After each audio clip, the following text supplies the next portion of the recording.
This is Factual America. I'm your host, Matthew Sherwood. Each week I watch a hit documentary and then talk with the filmmakers and their subjects. Maestro follows 5 women from across the globe as they prepare to perform at La Maestra, the only competition in the world solely for female orchestra conductors. Join us as we talk with Maggie Contreras about the challenges facing female conductors and how Maggie's background as an actor helped her to create a poignant intimacy with her subjects. Stay tuned. Maggie Contreras, welcome to Factual America. How are things with you? Great, thank you. Getting ready for Tribeca here in a couple days, so very excited.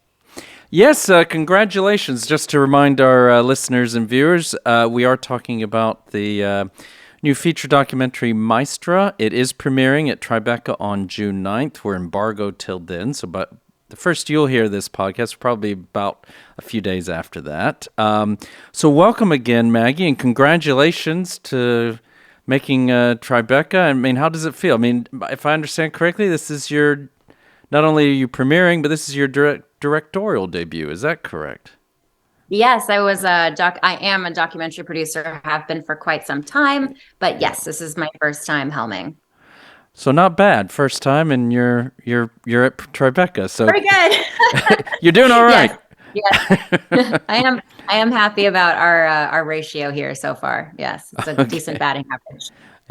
Yeah, and we have to say it, we're really digging the hat and everything. Thanks. So you're our first, I believe, except for maybe the odd baseball cap. I'm sure you're the first guest to really be rocking a hat on the show. Well, I think we both need hat sponsors, Matthew. Yes, I think we're gonna. That's what you're obviously aiming for, and now I'm realizing that's what I've been missing. So that's what we're gonna go for.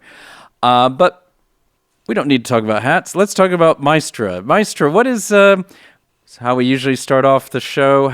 What is Maestra about? Maybe you can give us a bit of a synopsis, especially since most of our, I doubt only a few of our listeners or viewers will have seen it if they've been lucky enough to get to Tribeca. So Maestra is a feature documentary following a group of women from around the world who are all competing in the only competition for female orchestra conductors.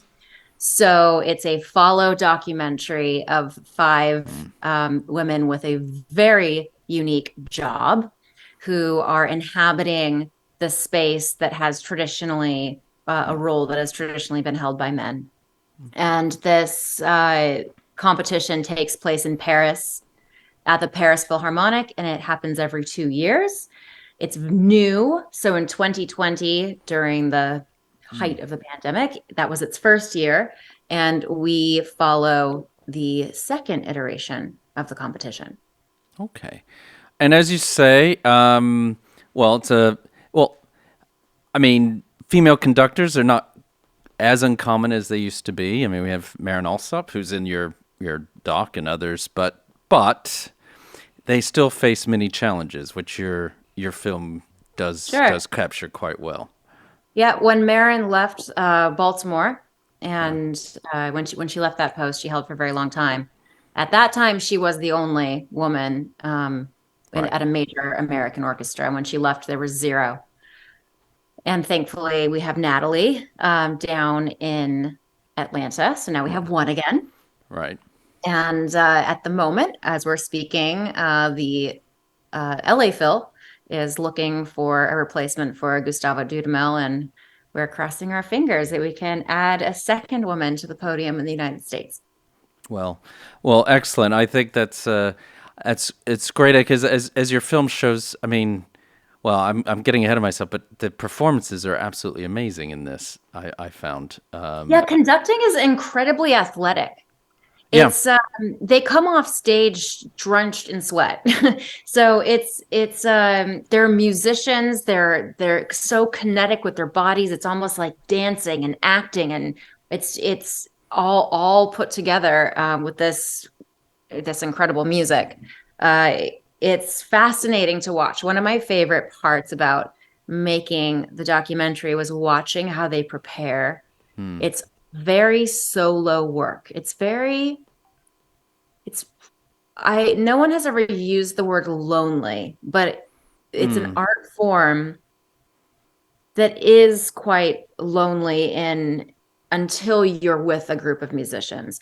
All of the preparation that takes place, the months of preparation that takes Mm. place to study and memorize a score, and we can get into what they're actually doing, which is interpretation.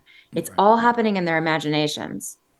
They're Mm. sitting there, and what you're seeing if you're with a conductor watching them rehearse is they're in a quiet room alone, and they're reading the score, and they almost sing the notes, bum ba bum bum bum bum. Mm. They're articulating the notes, and they're visualizing where each part of the each section is in the orchestra, and it's almost akin to a professional athlete, how they think about that basket. They think about that pitch. They think about Mm. that winning touchdown, and it's muscle memory. And they Mm. go over it and over it and over it, over it. And that is the majority of the work. And then you get in your, I don't know, Mm. I think they don't get very long to rehearse with an orchestra in a Mm. professional setting, much less a competition where you have like 10 minutes or something to Right. rehearse with your Right. orchestra. It's a very, very short amount of time before you're able to actually put all that work into action.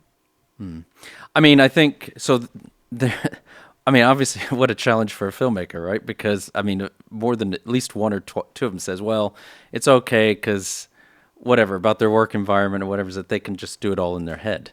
So, so how you capture that? But I love how you open the film because you were talking Yeah. about that physicality again with I think it's is it Mélisse Brunet Yes. who Yes. that was an incredible beginning to the film. I thought. Yeah, that reminded me how, so for people who haven't seen the film opens in with a scream, a really Mm. primal scream in the dark. And I want people are going to have this preconceived Yeah. notion of what a documentary about orchestra conductors is going Yeah. to be. I would. I mean, of Yeah. course we're going to judge what that's going to be. And I Right. just wanted to knock that stereotype, whatever people are thinking. I wanted the first their first reaction to the film to be like, whoa, wasn't expecting that. So Right. the film opens in the dark with a scream. And what it is it's Mélisse, one of our Mm-hmm. five contestants that we're following, working with one of her university students one on one.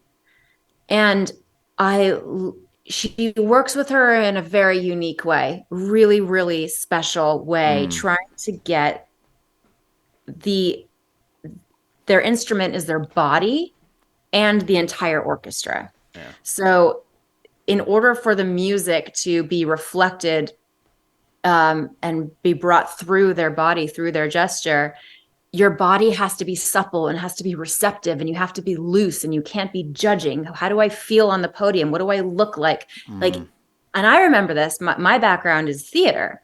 Right. Um, I I I'm a product of theater training, and watching Mélisse work with her student reminded me of how one of my most inspiring uh, tutors worked with with me with our class of really Mm. just you have to get your body into like this neutral space so that Mm. you can utilize it to the best of your ability as an artist because it is your expression. Yeah. So if there's any tension, if there's any doubting yourself, if you're in your head at all and you're tight in your body, you can't fully express the music with your body.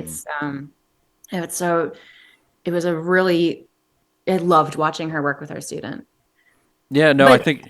yeah, No, sorry. I was just gonna. No, I was just gonna say. No, she's. I completely agree. I think. I mean, I should also say. I even made a note. I should say them about spoiler alerts. So because it is about a competition and you follow these people, we won't. I will not ask you questions to try to give away certain things about. But so maybe the first spoiler is that you now will know if you haven't seen this yet. It does start with a scream, but I think it gives you a flavor for the type of film this is. And you're talking about that physicality because even that whole scene, she even makes reference to her male. instructors and at the conservatory or whatever told her not to do it that way, right? About how to dress, and they all face this, that yes, it's this, you have to put all your soul and body into it, but then they turn around and they get feedback even during the competition about, well, you didn't smile enough or you put too much Yeah. into it. You know, Yeah, it's a real challenge for these women. it is. There's a couple things to break down there. So historically, this music, the term classical music is problematic for me. It's like that's a whole other episode of your podcast of like, Right. what does classical music mean? Well, it depends upon what culture you're talking about. There's Right. classical music in different cultures. We're talking about Western classical music, Right. which was generally composed by white Western men, because the people paying for it were people in the courts who were commissioning these pieces. So even the musicians. So it's pretty well known that the Vienna Philharmonic didn't even have a female player until 1997. 1997, the first woman was brought into the orchestra, a harpist. So yes, you have women who are stepping into these spaces that have a very strong stereotype attached to them. If you were to draw a cartoon character, there's many cartoon characters of conductors out there, and I they can all think of a tend to few. exactly. They're either rabbits, mice, a very famous mouse, a very famous rabbit, Yes. or they're sort of portly white men with floppy hair flying all over the place, and there's a sense of authoritarianism and instead of inspiring and nurturing from trust from the musicians, it's more of a command. And so not only are women having to step into these roles, but they're also having to break down the stereotype of, okay, what does leadership look like? What does sort of taking charge of an orchestra look like? Going back, you were talking about the physicality and how a lot of this preparation is in their heads. And one thing I loved and had an intention for from the beginning was playing with soundscapes. So this was going to be an auditory experience. And for me, there's three soundscapes happening. There's what you're hearing, say the music in the room when they're actually in front of the orchestra. And then you have the music that they're listening to. Every single one of these conductors listened to music all the time. They had headphones in. They were listening to their pieces. And so it was that music and being inside and outside of that sort of that auditory space. And then it was the music in their imaginations, how it sounded in their heads. And it was really fun with the sound design to jump to all of these sort of three different auditory spaces. And for also, it was this idea of what's going on outside of the world and them having to shut that off in order to concentrate. So one of our participants is a single mother with twins, and they're 5, so they're running around the house, and she's doing most of the caregiving. Her mom's there occasionally to help. And so having to have her noise canceling headphones on while they're running around and while she's trying to learn and study these phenomenal, difficult scores, that was a lot of fun to play with. Indeed, I love Zoe. I think I'm, as someone who's got who have my wife and I have kids, I don't know how she does it. It's absolutely amazing what she does, but it is amazing. And yeah, no, well, I like all the subjects you had, but she in her way certainly was quite a compelling character. Yeah, and that kind of brings something up. I mean, this is such an ultra competitive field, right? It's like the arts in general. I mean, it's not like great conducting jobs are a dime a dozen. They're very few, and they struggle to find employment and gigs. And as you said, Zoe travels the globe just doing temporary conductorships. And what was it, Mélisse? Had she done like 8 moves in 12 years? 12 moves. Oh, Okay, wait. it's Yeah. what A large a number in a lot. short amount of time. Almost every year she's moving. It seems like so. I mean, it's just this. So I guess it would only make sense that they would have an incredible passion for what they do because, I mean, it's such a challenge to do it and to be gainfully employed. And the thing but one thing I wanted to pick up on is you're talking about what, you wanted to sort of with the audience kind of, maybe shock is not the right word, but get us kind of wake us up. I mean, what is it about these? Was there anything that surprised you? Because did you have preconceived ideas going in, and then these women just surprised you probably at every turn? Of course, of course. I definitely have preconceived notions. I had an idea in my head of what I feel like this is now talking about documentary filmmaking, but I feel like Yeah. you always have to have an idea of what it is you're getting into, but then the magic and joy and fun and danger Mm, is to take a step back and let it blossom into what it mm, needs to be. So I had I had done pre-interviews with mm. everyone, with all 14 of the candidates. There's 14 in this competition, and it's a process of elimination. There's 3 rounds of elimination. And I'd done pre-interviews, so I knew bits and pieces about people, sort of top line. Like I knew Zoe had 2 kids, for Mm. example. Mélisse, I knew she had been born and raised in Paris, and she was living in Iowa, of all Right. places, a Right. Parisian in Iowa. I mean, for the listeners who don't know, like I had never been to Iowa, and I'd traveled to most states in the United States. Like Right. you don't go to Iowa. Right. Sorry, Iowa. Uh, but that in itself was compelling. Like, Mm. why is she there? But I had no idea about her backstory, for Yeah. example. Yeah. And every single one of these women, and I feel as though this is sort of the same. This is sort of the attitude I bring to anyone Mm. I'm meeting with a camera. Is you have a story to tell. Every single person has a story to tell, and it's just a matter of being present with that person and doing some very deep listening. And it always it unfolds, and then you figure out how to connect those pieces in the edit. But yes, everything for the most part was surprising. Yeah. It all unfolded as we went along.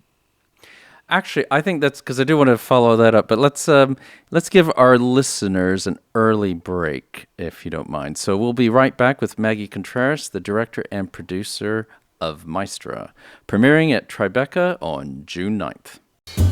You're listening to Factual America. Subscribe to our mailing list or follow us on Facebook, Instagram, or Twitter at Alamo Pictures to keep up to date with new releases or upcoming shows.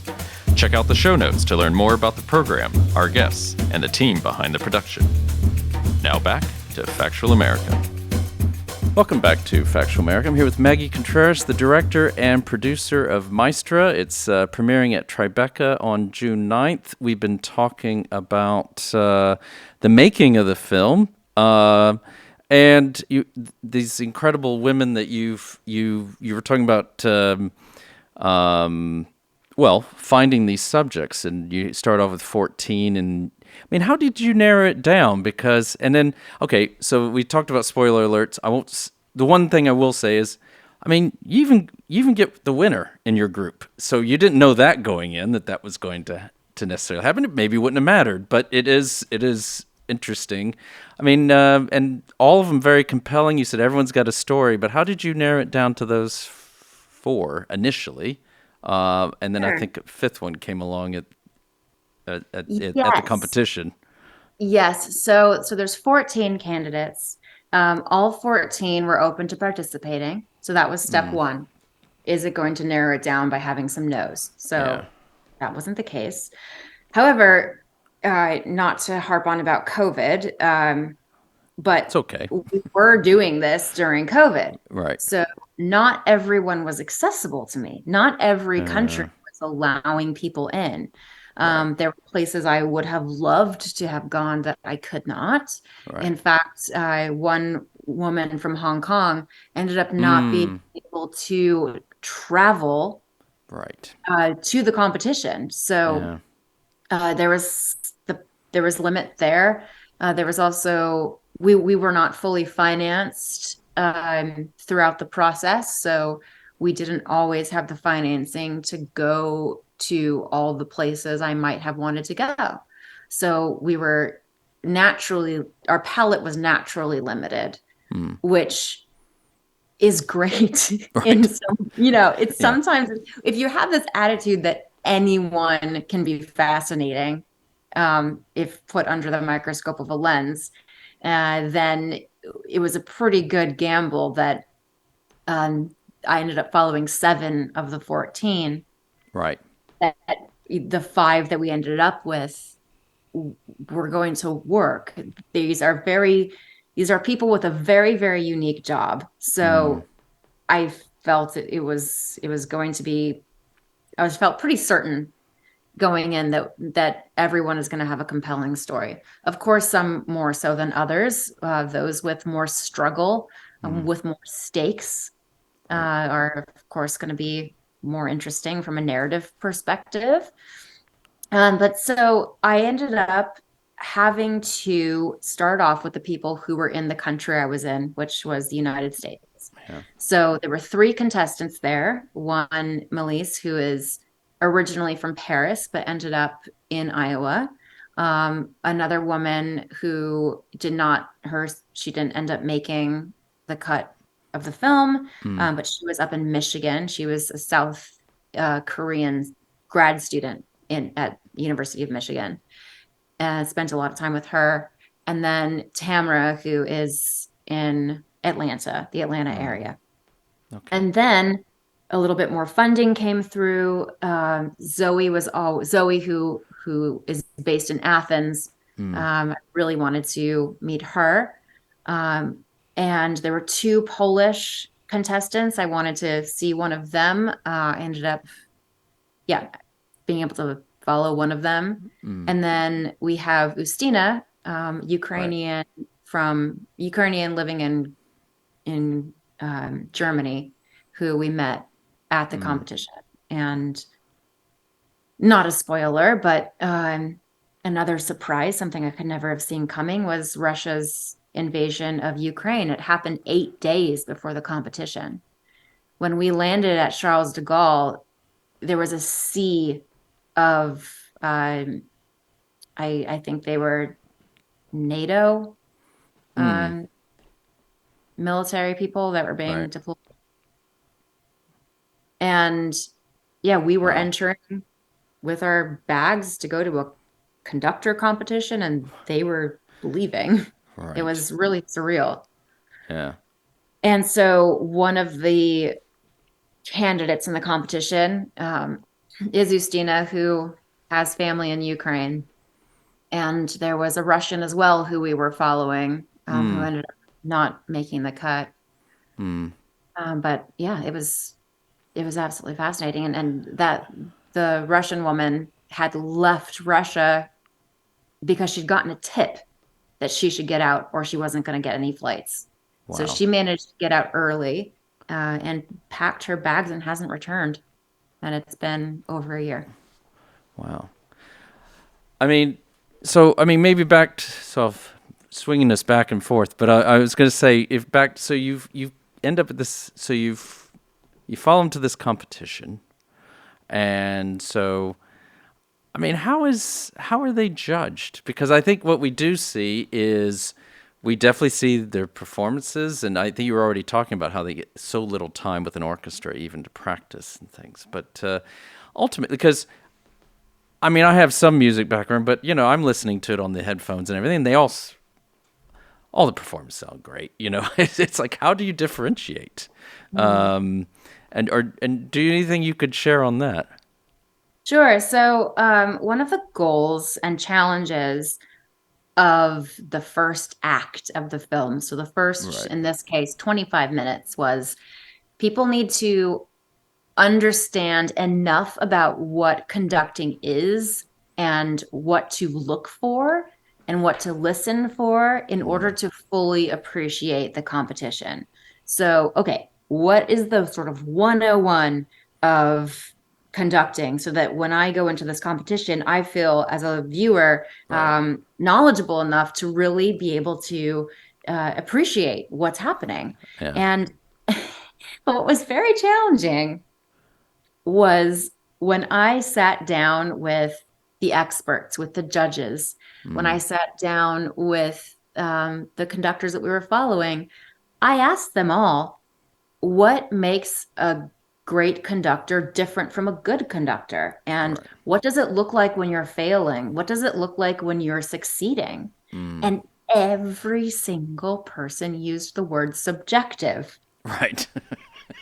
That was my pet name for the film. It was the subjective film. Right. And it's true. I mean, I feel like for even the novice ear, or rather at least the novice eyes, when someone steps onto the podium and you've seen people all in a row, you can kind of tell the ones that stand out from the others. But then calling that group, like from the 14 down to the 7, and then trying to judge for those 7, it is incredibly subjective. I know that judges didn't agree necessarily on who were passed through. It's not easy. And I'm only speaking for myself, but it seems like you should close your eyes and judge conductor or any musician. That's why most, I don't know if you'd have to fact check me on if I use the word all, but major orchestras do blind auditions. It's behind a curtain. You don't see the person because it's about what sort of music they're producing. That's not the case for conductors. And again, speaking for myself, I'm going to venture to say that it's difficult to not take into consideration that a conductor represents an orchestra. And in cases of major orchestras around the world, those are huge cultural institutions with a lot of money behind them, representing some of the representing cities across the world. It's a city's philharmonic it's one of its major cultural institutions. And how do they advertise that? They usually advertise it with the conductor. And those conductors are on big posters on sides of buildings. So how someone presents themselves, I think, is judged. And that's problematic. Yeah. As we see in the film. No, indeed. It's captured very well. And I will say, just for my own, because I did watch it I had to. I watched it with my eyes open. But you'll be happy to know. I mean, look, we get our few minutes with each one on each performance and each round. But let's put it this way. Probably just based on that little bit, I wouldn't have picked the winner. Doesn't mean anything. I'm not an expert on conducting or music, but it's interesting. Little things you think you pick up on. You're like, well, that person doesn't quite have that or this. She's the one that's got it or whatever. No, it's went completely differently actually. And it's one of the things that's really fun for me is watching people's reactions and feeling a connection to one of the conductors. Like, I feel I really loved so and so because, or I really love so and so because, and they're all valid. Right. They're all valid reasons to be attracted to a specific person.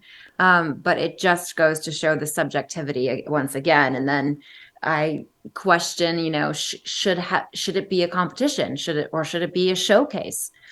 However, competitions are very important for conductors. Another point is that this isn't a competition just for a competition's sake. A conductor cannot audition their instrument because their instrument is the orchestra. So there are very few circumstances for conductors who are just starting out to be able to show off their talents, and especially show off their talents in front of a room of people who are decision makers for their jobs. So conducting competitions are sort of normal. They exist. Obviously mixed gendered, but it's rare to have women chosen to participate, and more rare for those women to make it to the final rounds. So it also brings media attention. People love a competition, right? There's sponsors, there's media, there's a winner, there's people love that. So whereas I personally would like to see more of a showcase environment instead of a competition, competitions are important, and why shouldn't they get their own? Yeah. Well, no, exactly. But and also, as I think you're alluding to, these are make or break situations for these women in terms of career and getting that next job, or being, they all want to be like we all do. We all want to be successful at what we do, and that how you do it, these competitions is going to determine that in many ways. How did this project come about? Was this your idea? So this is we followed the second iteration of the competition. The first one was in 2020, and National Public Radio, thank you very much, where I get lots of my ideas, was doing a story about the first iteration in 2020, and heard about it on the radio. My producing partner, Neil Berkeley, heard it and called me up and was like, "Hey, did you hear about this thing?" I'm like, "Yeah, used to want to be a conductor when I was about 5, 6, Vince Spoons, John Williams." Right. He's like, "Yeah, you should direct this, I think." I'm like, "Really?" Oh, wow. Yeah, okay. It was kind of it was as simple as that. It just felt right. The story felt so clean. Like, so I'm a producer. Yeah. And it was a perfect producing project. It had this clean calendar. We heard about it, and it gave us just enough time to be able to pitch it out, to be able to try and find the funding, do the follow, and then do the competition, and then do the post. Like, it was this beautiful year and a half that was mapped out. And it's so nice to have something set in time that you have to achieve, instead of it being sort of an open-ended story that you have to find an end to, or that can go on forever. It was going to happen with or without our cameras. So it was nice also, just to be able to say, "Hey, this is happening. We want to do this. It's happening on this date. Help us make it happen." Well, so, but then if it just, wasn't that right at the beginning of COVID, pretty much? Because if they were 2020, then if they happen usually around in March, I mean, that must have, well, it had its challenges, or it was the perfect thing to do, as you say. You had this year and a half to 2 to get there, right? To get it all made. Yes. So. Or no, I guess more important, how do you gain access to La Maestra? I mean, that is something too, because it's easy to have an idea, but they've got to be okay with it too. I can definitely, yes. So La Maestra is put on by the Paris Philharmonic and the Paris Mozart Orchestra, two large cultural institutions and organizations in Paris. So first you had the cultural barrier. You had Right. the fact that they didn't know me. Why should Right. I be the one? Why my team? Our past accolades were meant really nothing Mm. in this other culture. Right. So, and then there's sort of the bureaucratic process of going through various meetings and approvals in an institution as large as the Paris Philharmonic. Right. So there was that process, Yeah. and it doesn't move very fast. And there are holidays and long weekends. Imagine. And then, so as you say, you're coming at this from the producer standpoint, but then at what point do you say, you know what, I'm going to direct this too? Oh, the beginning. Oh, At the as soon as beginning. I heard about it, Excellent. absolutely. Definitely. This was the Yeah. perfect first project. This was the perfect first directing Mm. story for me to take on. It's a world that I've always been fascinated by, Yeah. one that I have been bathed in, but from an outsider and from an outsider's perspective. Like Mm. we my family wasn't one to have the privilege of buying concert tickets all the time, but my mom was constantly playing the music in the house. Right. And whenever there was a free concert in the park, we were always there. Mm. And she would take me to the orchestra pit, and instead of going to the snack bar, we'd be trying to talk to the musicians during their break. So it's just an appreciation. My mom appreciated it. I remember my babysitter, she appreciated it. We would talk about like what sort of stories do you hear in the music. Mm. Um, I I was as a kid, I was like fascinated by the Nutcracker, right? There's Right. an Right. easy story, Peter and the Wolf, like these very simple um, ways to bring young people into the music worked for me. Mm. And I picked up an instrument as soon as I was allowed to with school, fourth grade, picked up my flute. I still own the same Yamaha flute, pick it up Excellent. every once in a while, still play it. Yeah. And there was just always a real appreciation. So even though the gilded concert halls of Paris felt very far away from me and where and how I grew up, I always felt as though it was my music. I was Mm. allowed to be participatory in it. So when this opportunity came, I could clearly see how I could connect with these people. And then, of course, there's the being a woman of it all, Mm. uh, the stories and struggles that each one of these five women shared.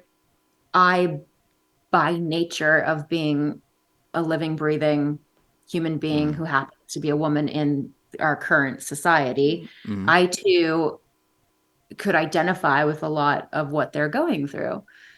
So there was a trust factor that was achieved rather quickly. And also, they're artists. I'm an Mm. artist. Like there was an immediate language Right. Right.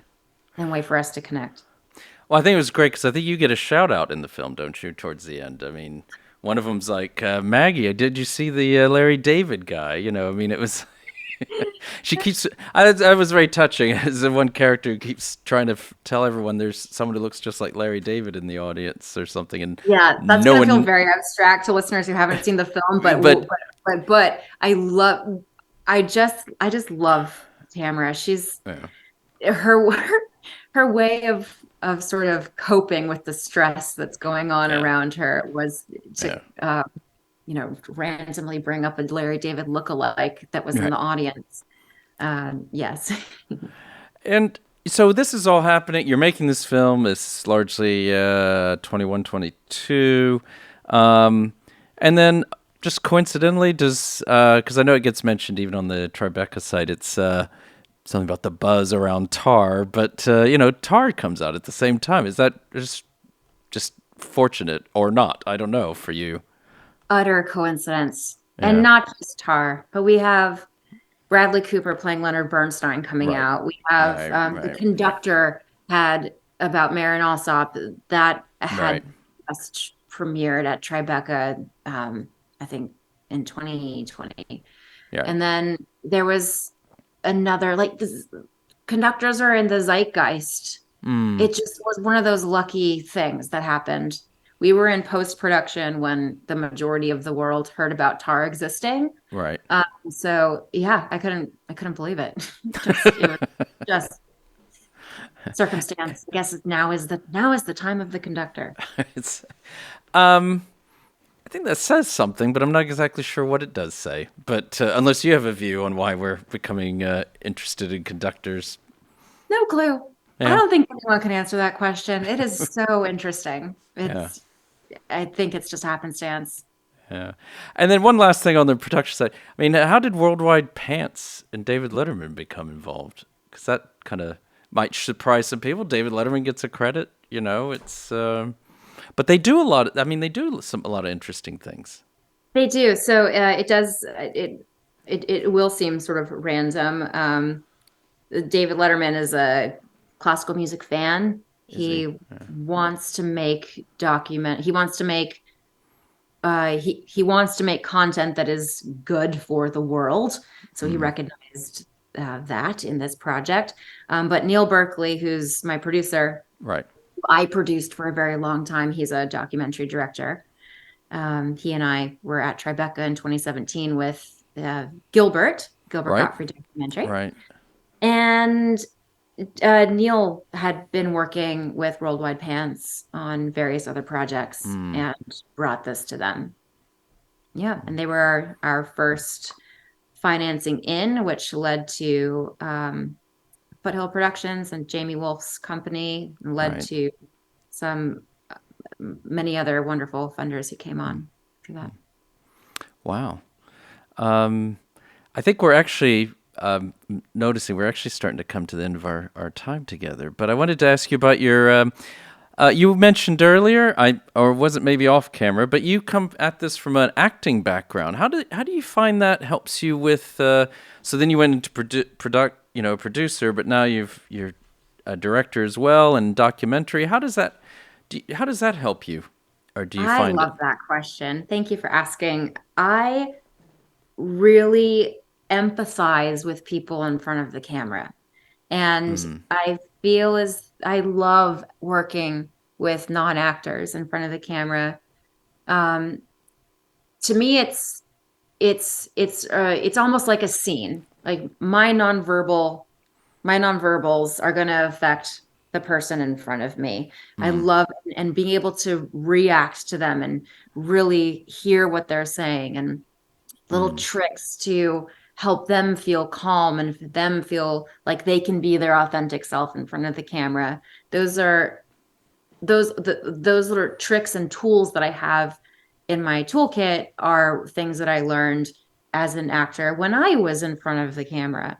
So I have a real empathy for them and their experience, and hopefully have little ways to help them feel like they can be their unique selves. And it is a conversation. I feel almost in a scene with them. If you're interviewing someone, it is a back and forth, or being able to observe in a verite sense, approaching it almost like a piece of theater that's happening live in front of you. I don't want to minimize someone's real life experiences by making them sound trivial, but there is a definite crossover in the skill set that I really enjoy.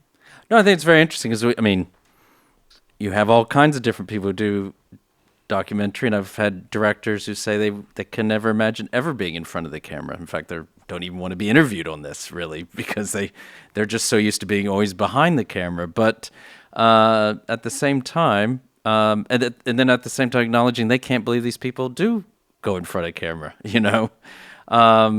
But I thought that was it's very interesting, and I think, I mean, would say what was, well, they're conductors, so maybe that's part of it as well. But everyone seems so comfortable and poised in front of a camera, and I can't imagine that's usually the norm when you are trying Yeah, to. two points on that. Yes, they are performers. These Yeah. people are performers, are used to being front and center. They understand body language too. They understand all of this, and talking sort of artist to artist, they understood that this was my art form, and I was telling a story about their art form. Mm, Uh, however, there is an intimacy in this film that people asked me how long was I with them for them to be able to open up. right. And in some cases, it was 5 days.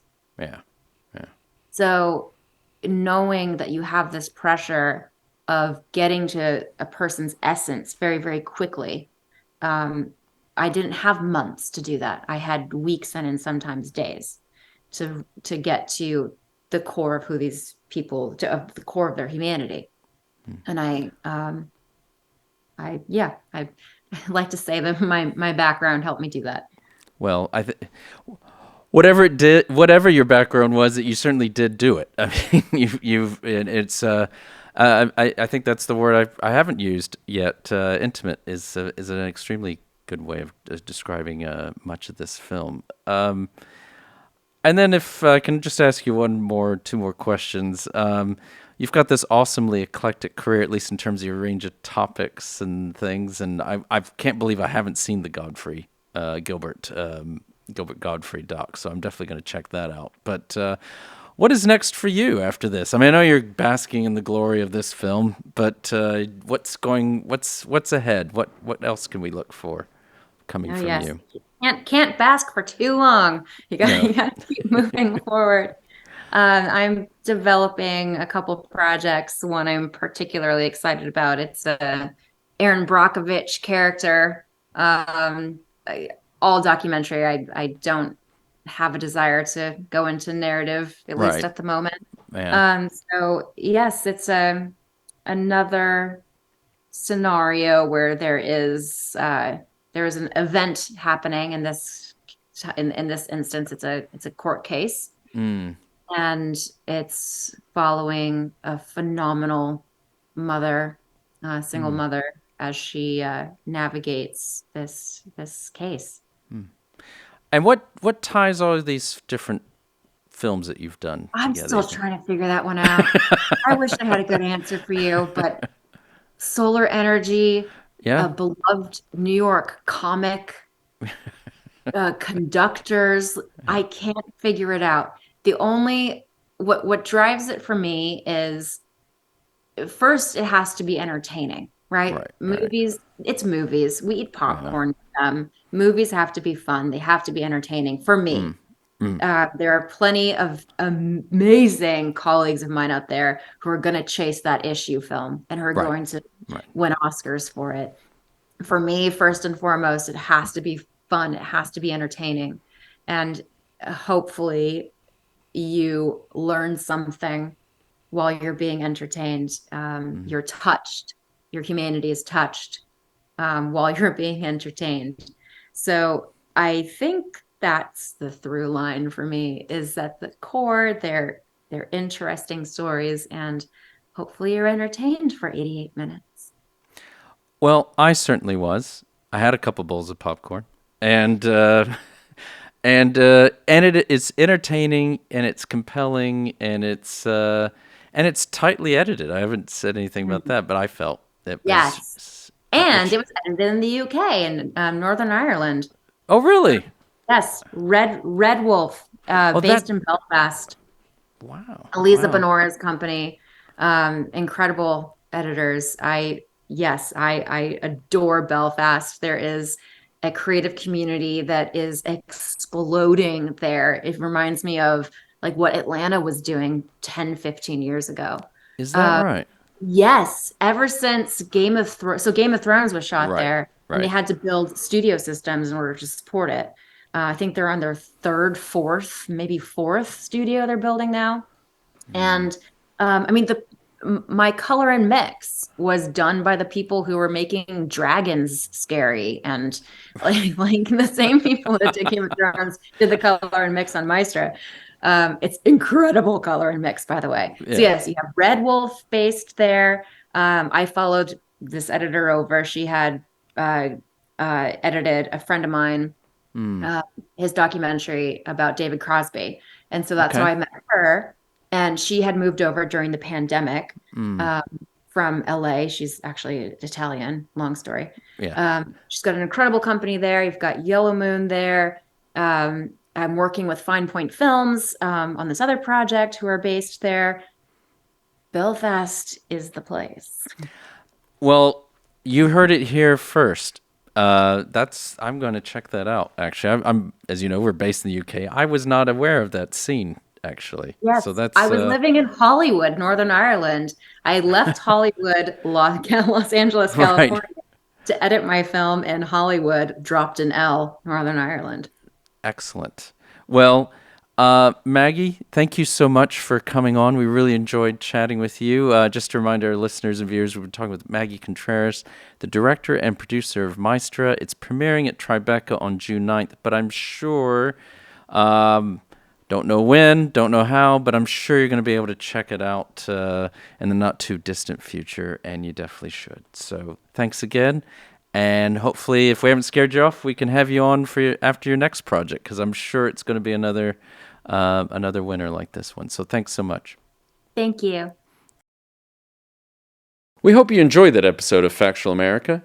If you did, please remember to like us and share us with your friends and family, wherever you happen to listen or watch podcasts. I would also like to thank those who make this podcast possible. A big shout out to Sam and Joe at Inner Sound Audio in York, England. A big thanks to Amy Ord, our podcast manager at Alamo Pictures, who makes sure we continue getting great guests onto the show and everything runs smoothly. And finally, a big thanks to you, our listeners. Many of you have been with us for 4 incredible seasons. Please keep sending us feedback and episode ideas, whether it is on YouTube, social media, or directly by email. This is Factual America, signing off. You've been listening to Factual America. This podcast is produced by Alamo Pictures, specializing in documentaries, television, and shorts about the USA for international audiences.